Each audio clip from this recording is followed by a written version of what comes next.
Hello children, today we will start with conduction of water. Soil solution has a higher water content than the cell sap. Now what is cell sap? It is the fluid present in the vacuole of the cell. Here it is written as the root hair. Root hair is also a cell. Hence the water from the soil enters into the root cells by osmosis. Root hair now become turgid. Turgid means swollen. While the adjacent cells of the cortex, that is the inner tissue in the root, have lower water content. This results in movement of water from the root into the cortical cells. Water absorbed by the root hair from the soil gradually accumulates in the cortex of the roots. As a result, the cortical cells become fully turgid and water moves from the cortical cells into the inner layers of the roots through cell to cell osmosis. Finally, water is pushed up into the xylem vessels and tracheids. In xylem, water moves only in the upward direction. Xylem forms a continuous channel that connects roots to the leaves through stem and branches. In this way, water is carried to the entire plant. Now see the figure here. This is the movement of water and minerals through the root hair. Now you can see this is the xylem. These are the cortical cells, means between the xylem and the root hair are some of the parenchymatous cells which are called as cortical cells. Now this is the epidermal cell. The last one is the epidermal cell which has elongated into a root hair. Now this root hair is present among the soil particles where water is there.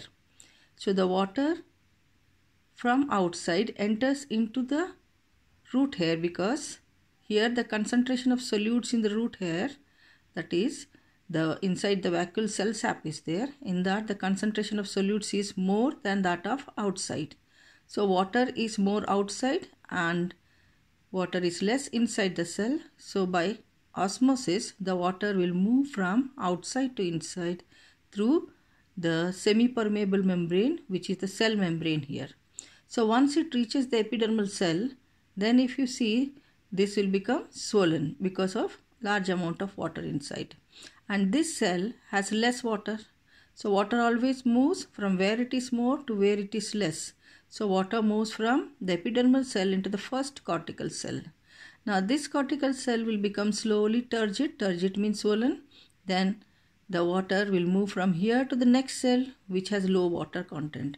So in this way water moves from higher content cell to lower water content cell. That is from one cortical cell to another cortical cell till it finally reaches the last cortical cell from where it will diffuse into the xylem.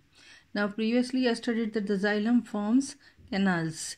They are elongated cells placed one above the another to form long canals which will connect the roots to the shoots to the leaves. So the water will enter the xylem and move in the upward direction towards the stem and the leaves and supply water to the leaves. Now let us see the difference between osmosis and diffusion.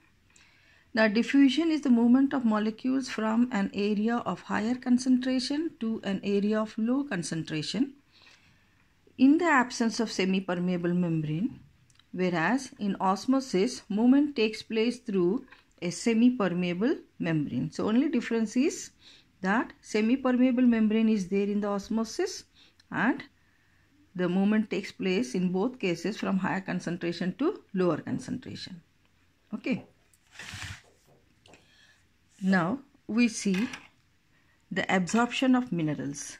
Soil contains dissolved minerals like potassium, calcium, nitrogen and magnesium. Plants use two processes to absorb these minerals by roots. One is the active transport, another is the diffusion.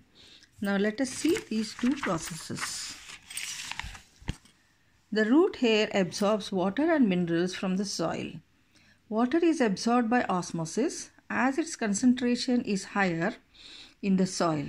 However, the concentration of minerals is more inside the root hair than in the soil.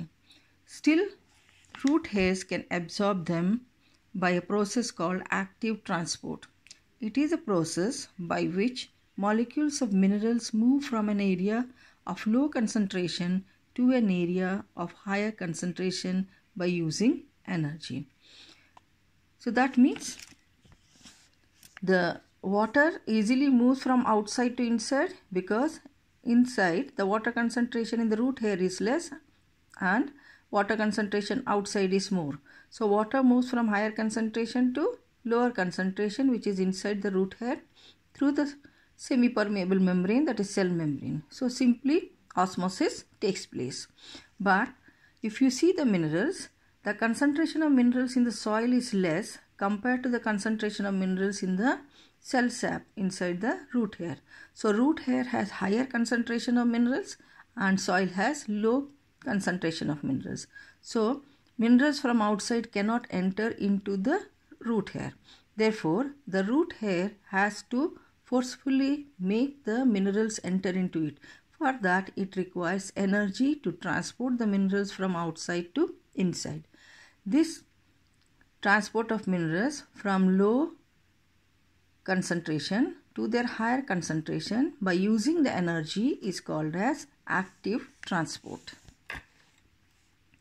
Now, plants can absorb minerals by diffusion, which is the movement of salt molecules from a place of higher concentration to a place of lower concentration. Plants use diffusion only when the mineral concentration is higher in the soil than in the root hair.